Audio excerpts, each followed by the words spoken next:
Let me ask you something. Blown headlight bulb. Is it a big deal? You, probably same as me, used to older cars where you're thinking, nah, no big deal. We can pick a bulb up for what, £5, pull the old one out, slot the new one in, and you're good to go. No big deal. So let me ask you this then. How on earth have we reached the stage where modest, everyday cars are costing in excess of £500? £500 when a bulb fails. So this was a story from the Car Wizard.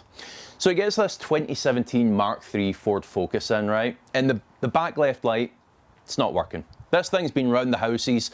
The owner says no one's been able to diagnose what on earth has gone wrong with this thing.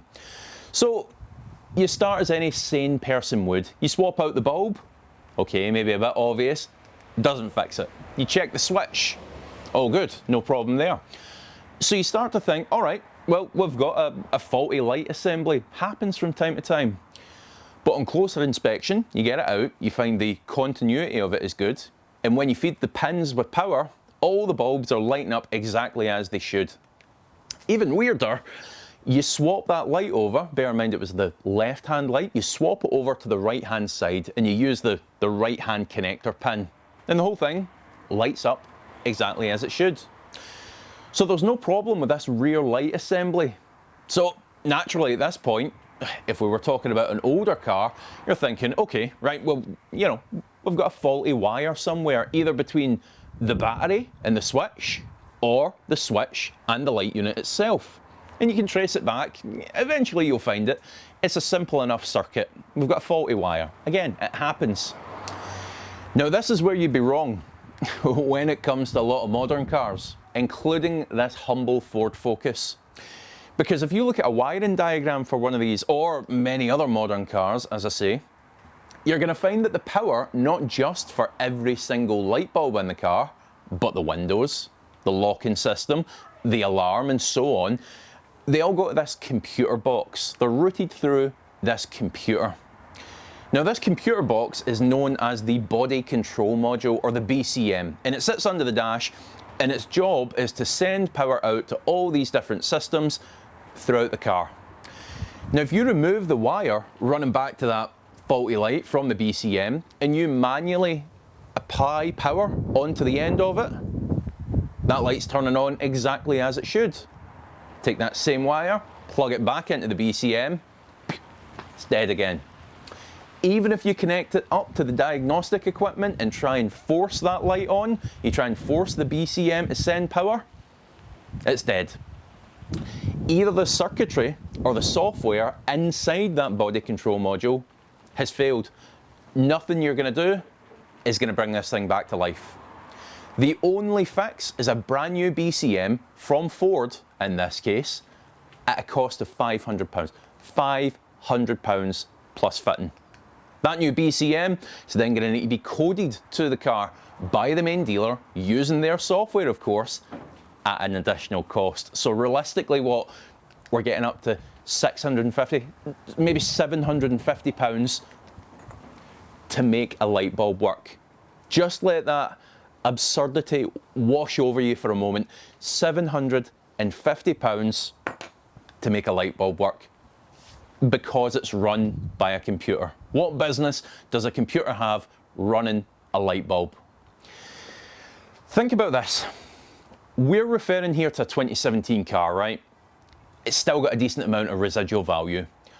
What's going to happen when that car hits 15 years old, 20 years old, 25 years old? I've got two cars beyond 25 years old sat in front of me right now that need a little bit of work.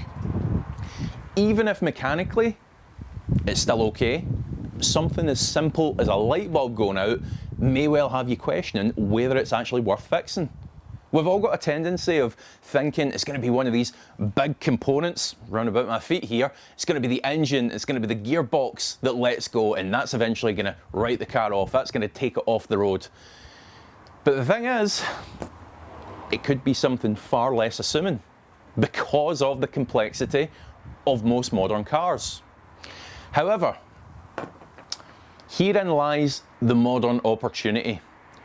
Mechanics who are willing to decomplicate these systems, Mechanics who can find ways of decomplicating these systems and practical fixes when these types of issues arise, they're going to be worth their weight in gold over the coming years. In this example, that BCM, it was still 99% functional. So the power could technically be spliced from the other rear light perhaps over to that faulty light. Well, the light wasn't faulty, but the one that wasn't receiving power. And that could be done for a fraction of the cost of replacing the whole BCM by someone who knows what they're doing. Now again, this is just one example. We're going to see hundreds more like it because of the complexity of modern cars and their electronic systems. It's the only way that these kind of cars are going to remain economically viable is if mechanics take aim at the complexity. Not saying it's easy, but it's important, isn't it? Because you know what I'm talking about here, it extends way beyond a Ford Focus. In fact, in this case, at least you can actually replace the bulb. With a lot of them, you can't. Most of these modern LED headlights, you know the ones that are burning the retinas out of your skull on a dark country lane as they come towards you. These are sealed units. They're unrepairable. So when they fail, you need to buy a whole new headlight. It can't be opened up. The bulbs can't be swapped out. You're buying a brand new unit, which of course, you guessed it, is going to need to be coded into the car by the dealer once again. Additional expense. If you try and go for aftermarket parts rather than a genuine part to save yourself a couple of quid, chances are it isn't going to work. I've seen cars bricked before by non-genuine headlights. The car wouldn't even start. Car was non-responsive because it had a non-genuine headlight fitted. How insane is that? The canvas look picked up on it, it clocked it, just shut the whole car down. They keep you married to the main dealer, whether you like it or not. Now, many assume that this sort of tech, this expense, it only comes with top tier cars, luxurious cars, high-end Audis, you know, Bentley, whatever it happens to be.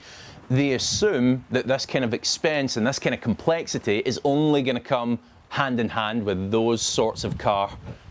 But again, that's where you'd be wrong. If we take a look at the epitome of everyday ordinary transport, you know, things like Volkswagen Polos, Honda Jazzys, they're exactly the same. They use sealed LED headlights now that you're going to pay £700–800 if you wind up having a headlight go out because they are unfixable. Unfixable. And I know they say it's LED, so it's going to last a lot longer, you're not going to need to replace it, but no tech is infallible. We've seen that time and time again, and you know, nothing lasts forever. Even these fancy LED headlights aren't going to last forever. 10, 15 years down the line, I mean, who's to say what kind of problems they're going to have? And we're living in the real world, aren't we? A stone comes up off the road, comes up off the tyre of the car in front of you, hits the lens, that's it. You're going to be £800 out of pocket. It might not be as big a consideration if you're lucky enough to be buying 2–3-year-old cars and not hanging on to them for too long. But for those of us who rely on older cars, it's a major concern. Now, this is where things start to get into the bigger discussion of right to repair, which I'm planning a separate video on. There's just way too much to cover here for that. So please do hit subscribe if you're interested in seeing that. And of course, if you agree with what I'm saying, please do hit subscribe. It'd be great to have you as a subscriber. Because how insane is it in this age of our government supposedly being so environmentally focused?